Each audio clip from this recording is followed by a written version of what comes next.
नमस्कार, मी पंजाब डक. आज आहे 13 जून 2025.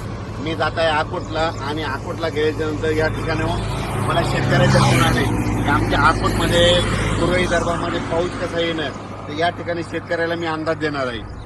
आज या ठिकाणी मी अकोटकडे जाते तर विदर्भातल्या शेतकऱ्याचे फोन आले तर आमच्या पूर्व विदर्भ आणि पश्चिम विदर्भात पाऊस कधी येणार. तर विदर्भातल्या शेतकऱ्याला सांगतो, आज आहे 13 जून 2025. विदर्भातल्या शेतकऱ्यांसाठी आनंदाची बातमी.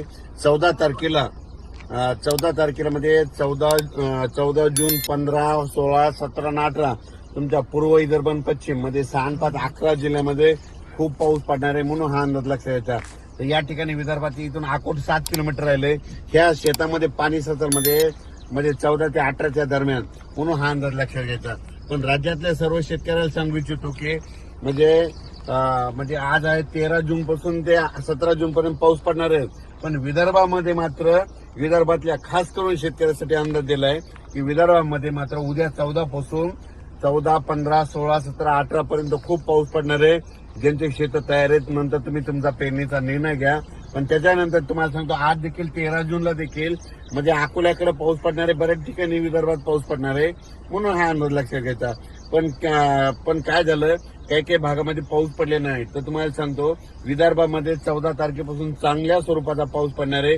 उद्या दुपारनंतर तुमच्या विदर्भामध्ये खूप पाऊस पडणार आहे. 14 जून पासून विदर्भात चांगला पाऊस पडणार आहे. म्हणजे 14 जून ते 18 जूनच्या दरम्यान 6, 5, 11 जिल्ह्यामध्ये चांगला पाऊस असणार आहे, म्हणून हा अंदाज विदर्भातल्या शेतकऱ्यांना लक्षात घ्यायचा. विदर्भ त्याच्यानंतर पूर्व विदर्भ, पश्चिम विदर्भ, दक्षिण महाराष्ट्र, उत्तर महाराष्ट्र, कोकणपट्टी, खानदेश, मराठवाडा म्हणजे सगळ्या विभागामध्ये म्हणजे आज 13 जून पासून ते 17 जून पर्यंत दररोज वेगवेगळ्या भागात ठिकठिकाणी पाऊस पडणार आहे. पण विदर्भात मात्र 14 पासून मात्र चांगला पावसाचा जोर वाढणार आहे, म्हणून हा अंदाज लक्षात घ्यायचा. शेतकऱ्याला सांगू इच्छितो, आता जे विदर्भात जे पाऊस येणार आहे उद्याचा 14 तारखेचा, त्याच्यामध्ये विजाचं प्रमाण जास्त असणार आहे. माझी सगळ्या शेतकऱ्याला विनंती, विजा कडकडत असताना झाडाखाली थांबत जाऊ नका.